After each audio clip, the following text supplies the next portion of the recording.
ಸಂಸತ್ನಲ್ಲಿ ಪರೀಕ್ಷಾ ಅಕ್ರಮ ತಡೆ ಬಿಲ್ ಚರ್ಚೆ, ಲೋಕಸಭೆಯಲ್ಲಿ ಜಿತೇಂದ್ರ ಸಿಂಗ್ ವಿವರಣೆ, 10 ಗಂಟೆ ಚರ್ಚೆಗೆ ಸಿದ್ಧವೆಂದ ಸಚಿವ ಕಿರಣ್ ರಿಜಿಜು. ಮಂಡ್ಯದಲ್ಲಿ ಜೋರಾಯ್ತು ಕಾವೇರಿ ಕಿಚ್ಚು, ರಕ್ತ ಕೊಡ್ತೀವಿ ನೀರು ಬಿಡಲ್ಲ ಎಂದು ರೈತರ ಪ್ರೊಟೆಸ್ಟ್, ಅರೆಬೆತ್ತಲೆ ಪ್ರತಿಭಟನೆ ಮಾಡಿ ಅನ್ನದಾತರ ಆಕ್ರೋಶ. ಬರದ ಮಧ್ಯೆಯೇ ಕರ್ನಾಟಕಕ್ಕೆ ಕಾವೇರಿ ಶಾಕ್, ತಮಿಳುನಾಡಿಗೆ ನೀರು ಬಿಡುವಂತೆ ಸಿಡಬ್ಲ್ಯೂಎಂಎ ಆದೇಶ, ಬೆಂಗಳೂರಿಗೂ ಕುಡಿಯೋ ನೀರಿನ ಸಂಕಷ್ಟ ಸಾಧ್ಯತೆ.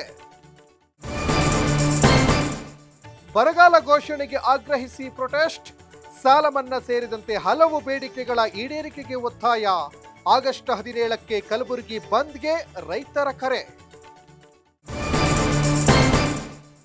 ಬೀದರ್ ಉತ್ತರ ಕ್ಷೇತ್ರದಲ್ಲಿ ನಕಲಿ ಮತದಾರರ ಜಾಲ, ಚುನಾವಣಾ ಆಯೋಗಕ್ಕೆ ಜೆಡಿಎಸ್ ದೂರು, ಹೆಸರು ವಿಳಾಸ ಇಪಿಐಸಿ ಸಂಖ್ಯೆಯೊಂದಿಗೆ ಸಾಕ್ಷ್ಯ ಬಿಡುಗಡೆ.